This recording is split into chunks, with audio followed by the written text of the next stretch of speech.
Petualangan Ryan ke istana terbengkalai.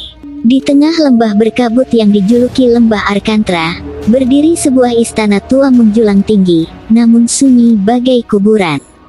Dindingnya retak, atapnya hancur, dan menara tertingginya diselimuti awan kelabu yang tak pernah hilang. Penduduk desa percaya, istana itu dikutuk karena di masa silam, seorang raja tamak mengkhianati kekuatan suci yang melindungi kerajaan. Konon, di dalam reruntuhan istana itu tersimpan permata cahaya abadi, batu mistis yang mampu menghidupkan apapun yang mati. Tapi setiap orang yang berani mencarinya, tak pernah kembali.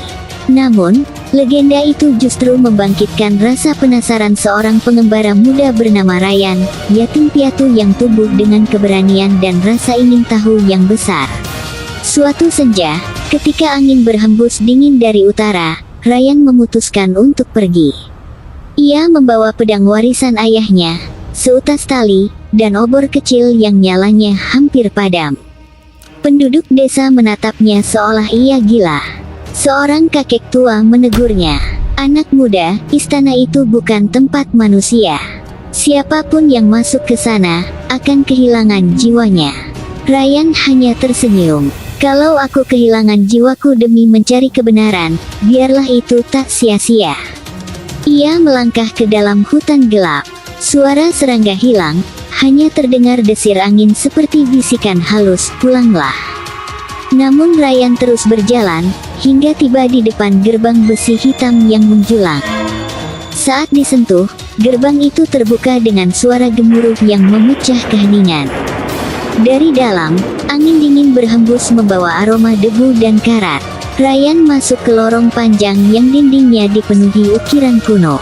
Ukiran itu menggambarkan perang antara manusia dan makhluk bersayap yang jatuh dari langit. Di antara ukiran, Ryan menemukan tulisan samar. "Cahaya adalah ujian bagi hati yang gelap." Tiba-tiba, obornya padam. Dari kegelapan, muncul seberkas cahaya biru, membentuk sosok gadis berpakaian kerajaan dengan wajah pucat. "Kau bukan bagian dari istana ini," katanya dengan suara bergema. "Mengapa kau datang ke tempat kematian?" Ryan menunduk hormat. "Aku mencari permata cahaya abadi," katanya. "Batu itu bisa menghidupkan kembali orang yang telah pergi." Bayangan itu menatapnya lama, lalu berbisik, "Yang mencoba membangkitkan kehidupan, justru akan kehilangan dirinya sendiri." Seketika, sosok itu lenyap, meninggalkan debu bercahaya yang mengarah ke sebuah tangga menurun ke bawah tanah. Tangga itu membawa Ryan ke ruangan besar dengan tiang-tiang tinggi. Di tengah ruangan, di atas altar batu, bersinar permata cahaya abadi, batu biru yang memancarkan cahaya seperti napas hidup. Namun sebelum ia mendekat, suara berat bergema dari kegelapan. "Kau datang untuk mencuri cahaya yang bukan milikmu."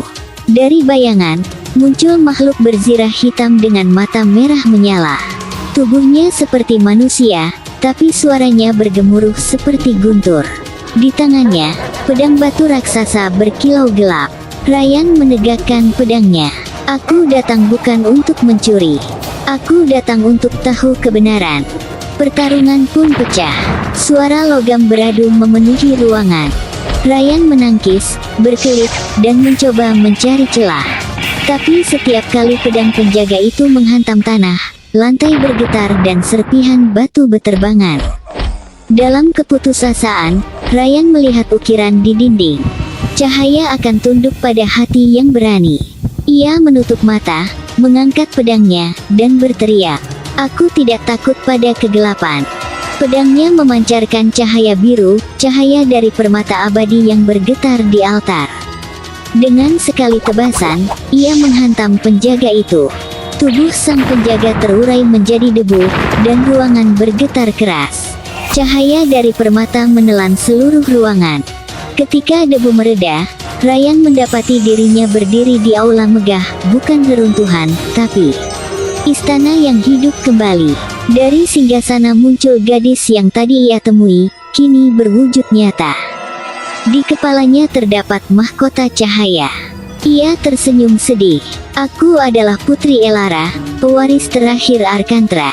Dahulu, ayahku menggunakan permata cahaya abadi untuk hidup kekal, melanggar janji pada penjaga langit. Kutukan pun turun, dan seluruh kerajaan membeku dalam waktu. Ia menatap Ryan penuh haru. Hanya hati manusia murni yang bisa mematahkan kutukan itu. Kau, Ryan, telah melakukannya. Istana mulai memudar perlahan. Lebih besar dari, sekarang, waktuku telah habis. Tapi ingatlah, cahaya sejati bukan untuk menghidupkan masa lalu, tapi untuk menuntun masa depan.